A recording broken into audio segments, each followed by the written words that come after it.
of Cripples. It is 2 or 3 years since they shortened the year by 10 days in France. How many changes were supposed to follow this reform? It was literally moving heaven and earth at the same time. Nevertheless, there is nothing budging from its place. My neighbors find the hour for sowing and reaping, the opportune moment for their business, the harmful and the propitious days, exactly at the same point to which they had always assigned them. Neither was the error felt in our habits, nor is the improvement felt.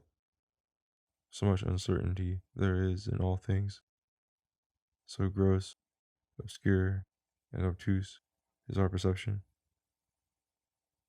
They say that this regularization could have been carried out in a less inconvenient fashion, after the example of Augustus, by subtracting for a few years the bisextile day, which in any event is an awkward and confusing day, until they had managed to satisfy this debt exactly, which has not been done even by this correction, and we still remain a few days in arrears. And also by the same means, we could have provided for the future by ordaining that after the revolution of such and such a number of years, this irregular day would be eclipsed forever, so that our miscalculation thenceforth could not exceed 24 hours. We have no other way of computing time but by years. The world has been using this measure for many centuries, and yet it is a measure that we have still not succeeded in fixing, and such that we are every day in doubt what form other nations have variously given it, and in what sense they used it. What if, as some say, the heavens contract in on us as they grow older, and throw us into uncertainty even about the hours and days, and about the months? Since Plutarch says that, even in his time, astrology had not been able to determine the motion of the moon, here we are in fine condition to keep a record of past events. I was just now musing, as I often do, on how free and vague an instrument human reason is. I see ordinarily that men, when facts are put before them, are more ready to amuse themselves by inquiring into their reasons than by inquiring into their truth. They leave aside the cases and amuse themselves treating the causes. Comical prattlers. The knowledge of causes belongs only to him who has the guidance of things, not to us who have only the enduring of them, and who have the perfectly full use of them according to our nature, without penetrating to their origin and essence. Nor is wine pleasanter to the man who knows its primary properties. On the contrary, both the body and the soul disturb and alter the right they have to the enjoyment of the world by mixing into it the pretension to learning. Determining and knowing, like giving, appertains to rule and mastery, to inferiority, subjection, and apprenticeship appertains enjoyment and acceptance. Let us return to this habit of ours. They pass over the facts, but they assiduously examine their consequences. They ordinarily begin thus: how does this happen? What they should say is, but does it happen? Our reason is capable of filling out 100 other worlds and finding their principles and contexture.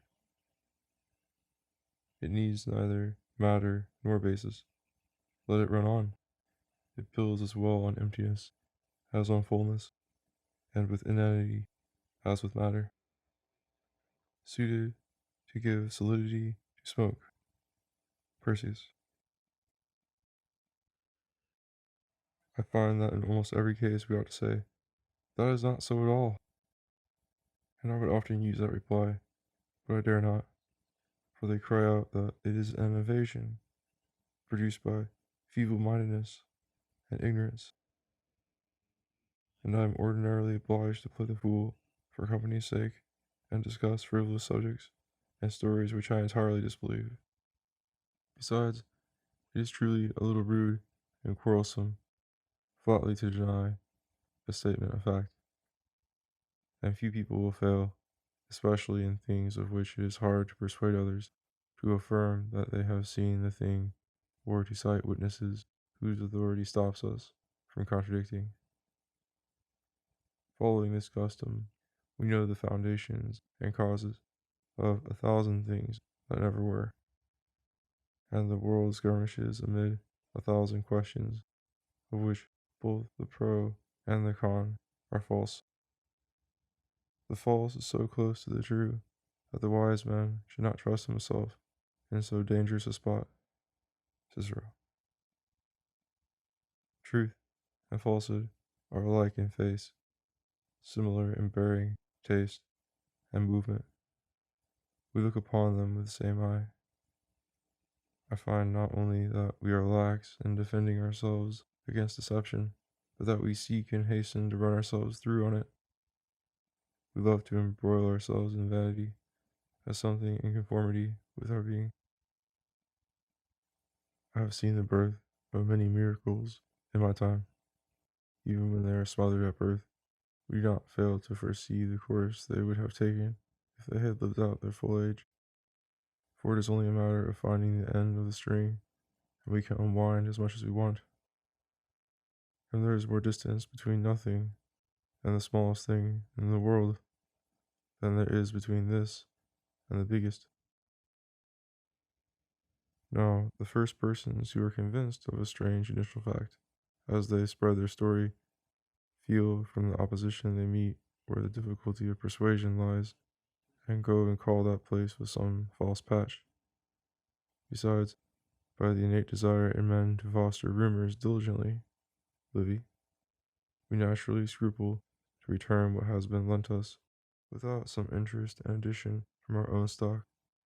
Private error first creates the public error, and afterward, in turn, the public creates the private error.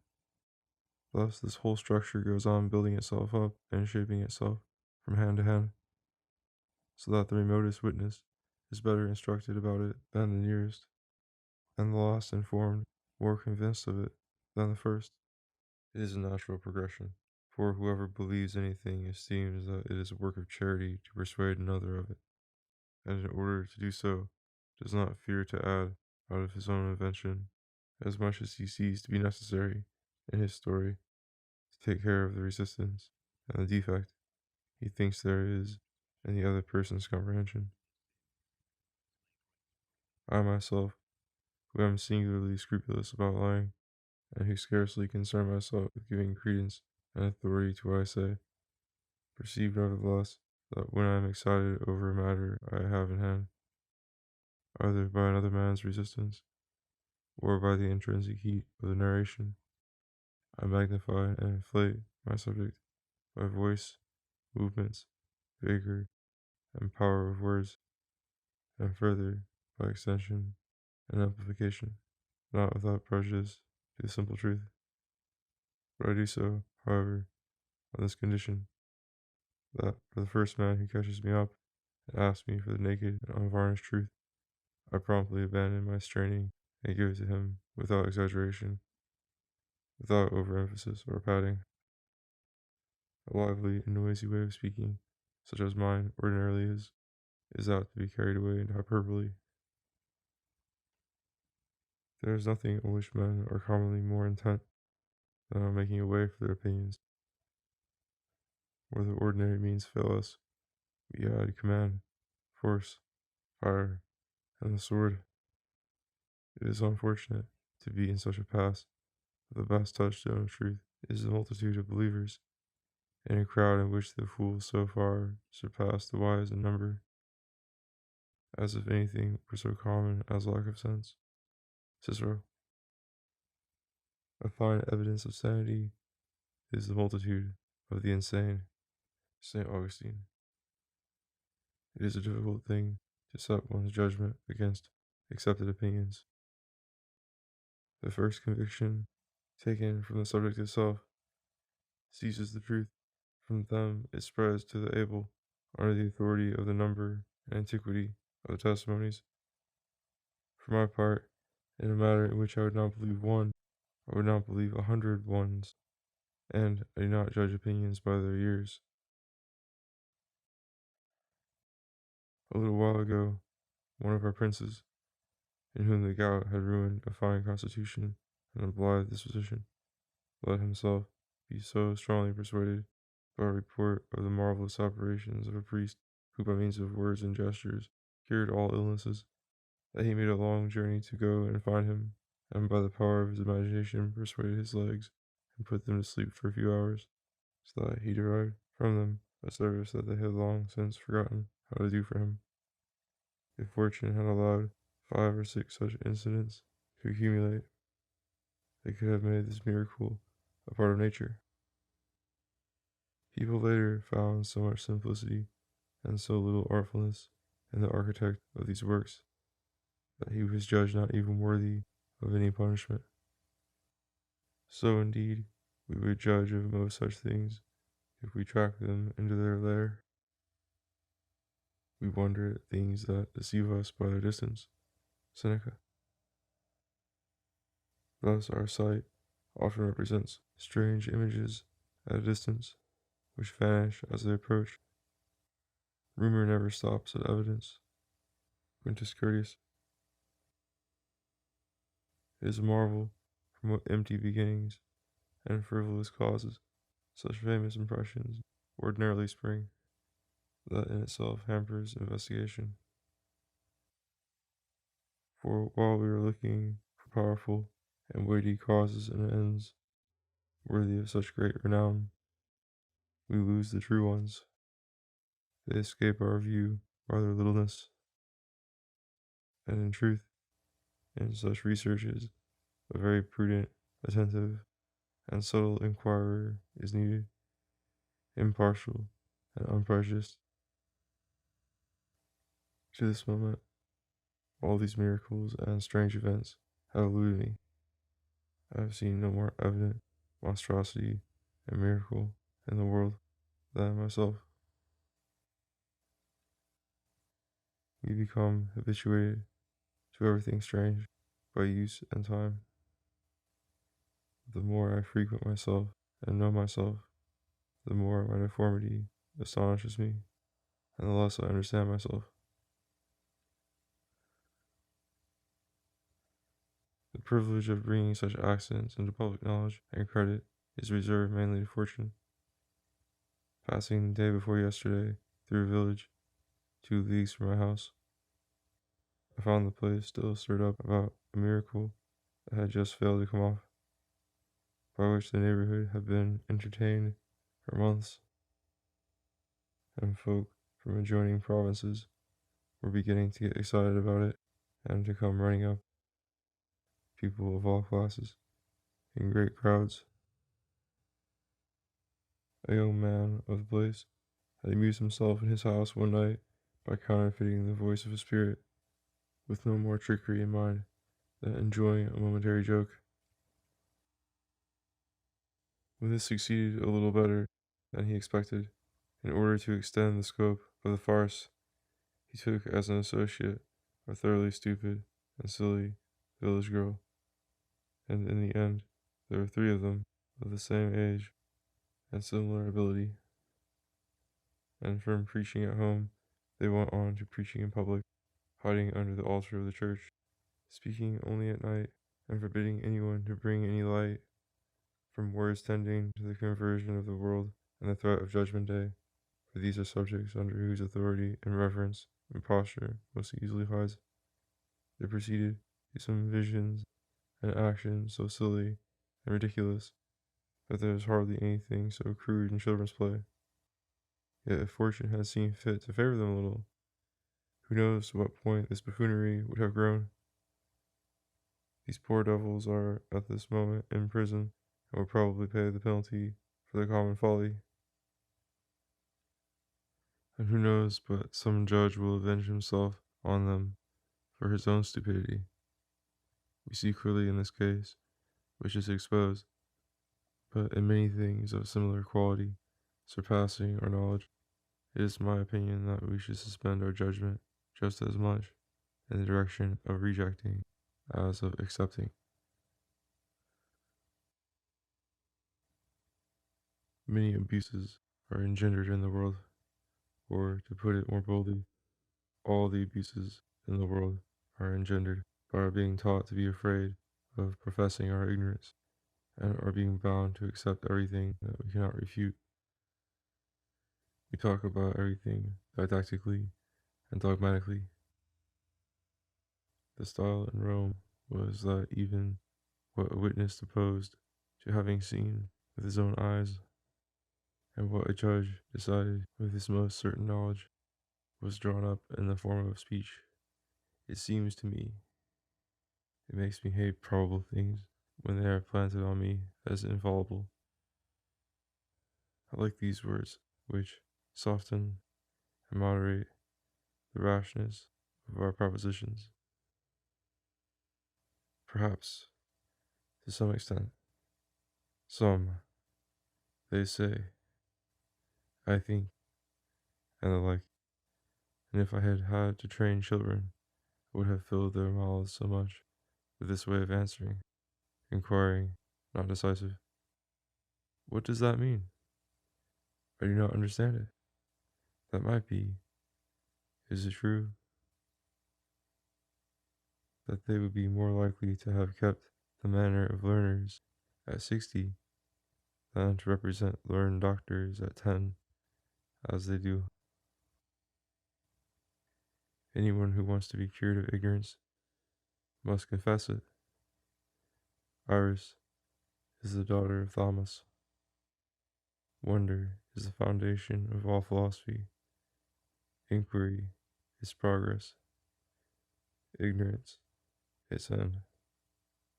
I'll go further. There is a certain strong and generous ignorance that concedes nothing to knowledge and honor and courage, and ignorance that requires no less knowledge to conceive it than does knowledge. In my youth, I read about the trial of a strange case which Quarras, a councillor of Toulouse, had printed, about two men who, impersonating one another, I remember nothing else, that he seemed to me, in describing the imposture of the man he judged guilty, to make it so marvellous and so far surpassing our knowledge and his own, who was judge, that I found much rashness in the sentence that I condemned the man to be hanged.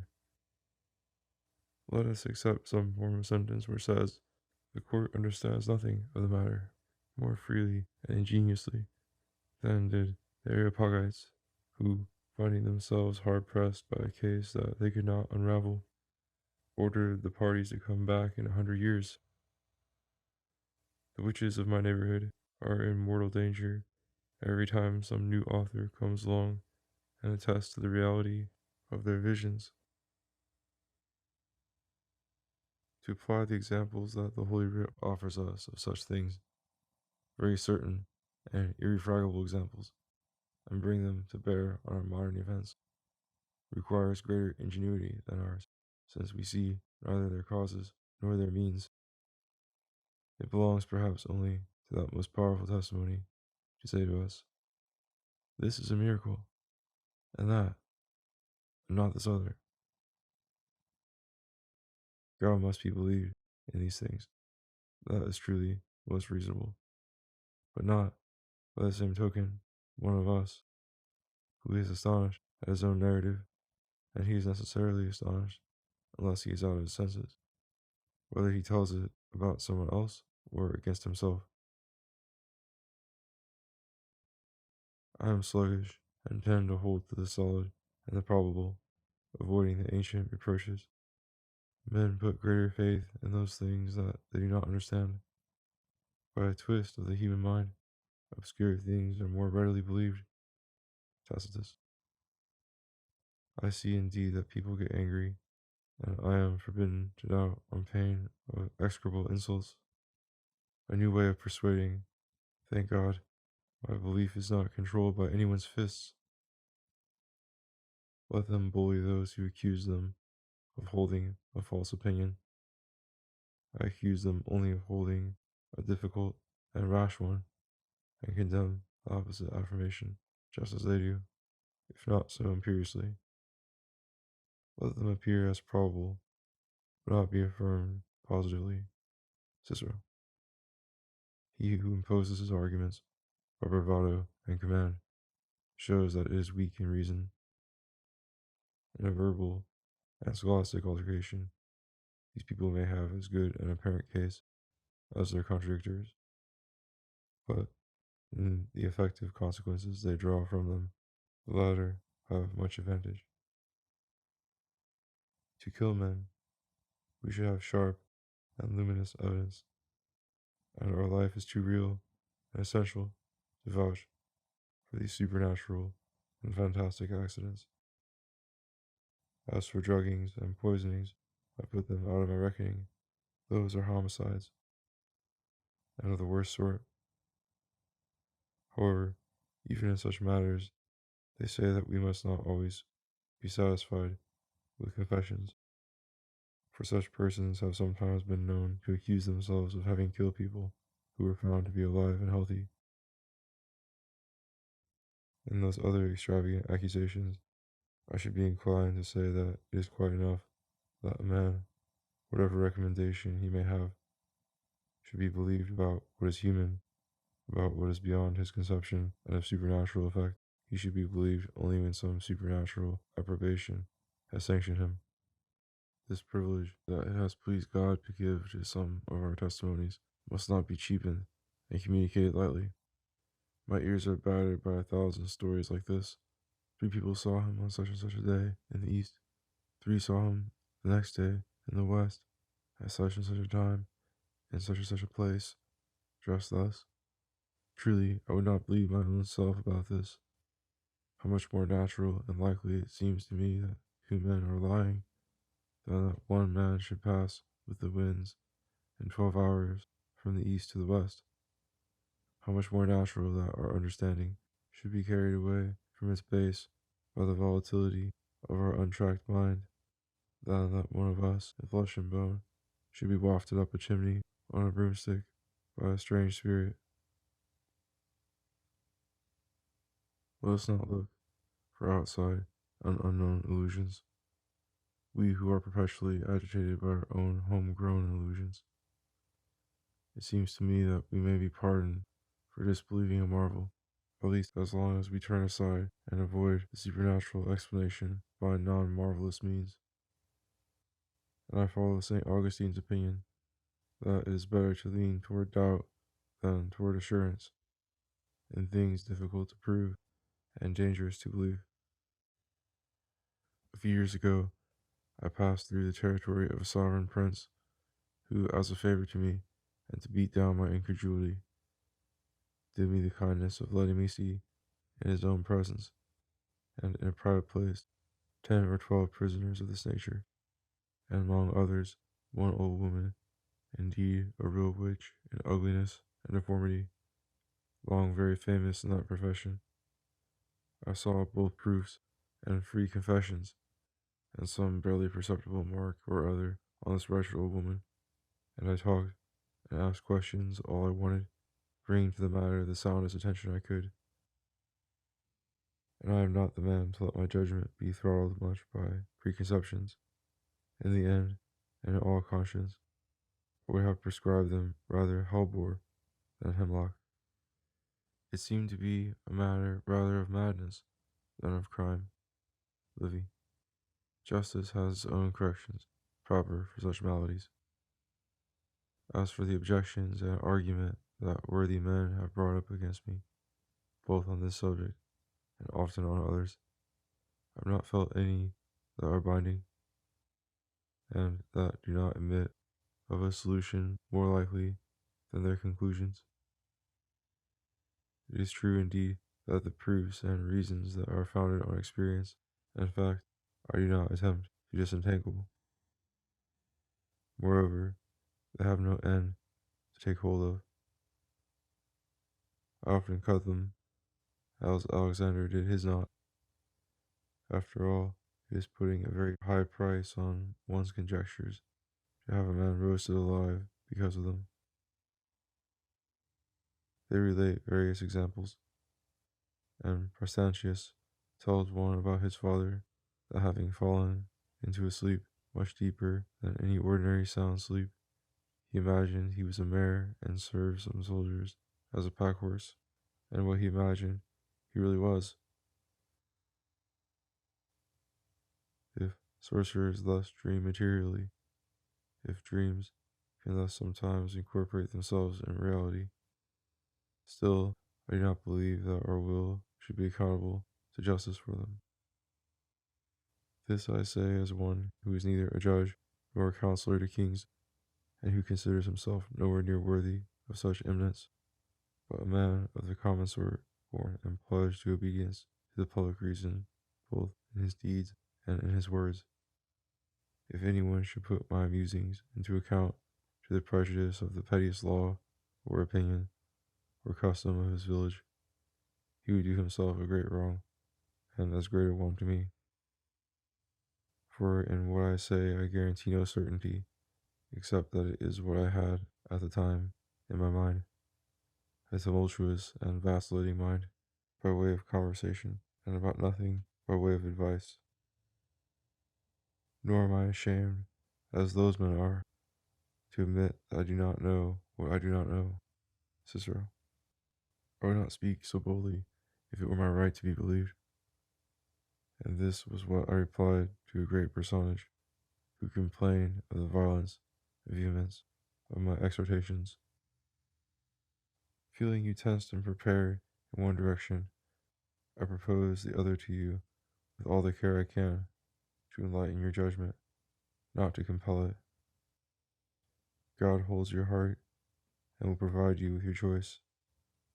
I am not so presumptuous as even to desire that my opinions should tip the scale in a thing of such importance.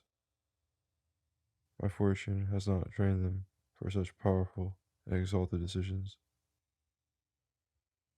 Truly, I have not only a great number of propensities, but also plenty of opinions, which I would be glad to make my son dislike if I had one. What if the truest opinions are not always the most suitable to man? So wild is his composition. Apropos or malapropos, no matter. They say in Italy, as a common proverb, that he does not know Venus in her perfect sweetness who has not lain with a cripple. Fortune, or some particular incident, long ago put this saying into the mouth of the people, and it is said of males as well as of females. For the queen of the Amazons replied to the Scythian who was inviting her to make love, "The lame man does it best." In that feminine commonwealth, to escape the domination of the males, they cripple them from childhood, arms, legs, and other parts that give men an advantage over them, and made use of them only for the purpose for which we make use of women over here. I would have said that the irregular movement of the lame woman brought some new pleasure to the business, and a spice of sweetness to those who try it. But I have just learned that ancient philosophy, no less, has decided the question. It says that since legs and thighs of lame women, because of their imperfection, do not receive the food that is their due, the result is that the genital parts, which are above, are fuller, better nourished, and more vigorous, or else that, since this defect prevents exercise, those who are tainted by it dissipate their strength less and come more entire to the sports of Venus, which is also the reason why the Greeks decried women weavers as being harder than other women, because of the sedentary trade they perform without much bodily exercise. What can we not reason about at this rate? Of these last, I might also say that the joggling that their work gives them as they are thus seated arouses and solicits them, as the shaking and trembling of their coaches does the ladies. Do not these examples confirm what I was saying at the beginning? That our reasons often anticipate the fact, and extend their jurisdiction so infinitely that they exercise their judgment even in inanity and non-being. Not only is our invention flexible in forging reasons for all sorts of dreams, but our imagination is equally prone to receive impressions from the very unreliable appearances given by falsehood. For by the sole authority of the ancient and public use of that proverb, I once made myself believe that I received more pleasure from a woman because she was not straight, and credited that to the account of her charms. Torquato Tasso, in the comparison he makes between France and Italy, says he has observed that we have thinner legs than the Italian gentleman, and attributes the cause of this to the fact that we are continually on horseback, which is the same cause from which Suetonius draws a wholly opposite conclusion, for he says, on the contrary, that Germanicus had made his legs stouter by continuing the same exercise. There is nothing so supple and erratic as our understanding. It is the shoe of Theramenes, good for either foot, and it is double and diverse, and matters are double and diverse. Give me a silver drachma, said a cynic philosopher to Antigonus. That is not a king's present, he replied. Then give me a talent. That is not a present for a cynic. Whether this heat opens up secret pores and roots, whereby the sap can penetrate the tender shoots, or rather hardens and constricts the gaping veins, and thus protects plants against the searching rains, the scorching of the sun, the north wind's piercing blast. Every metal has its reverse. Italian proverb.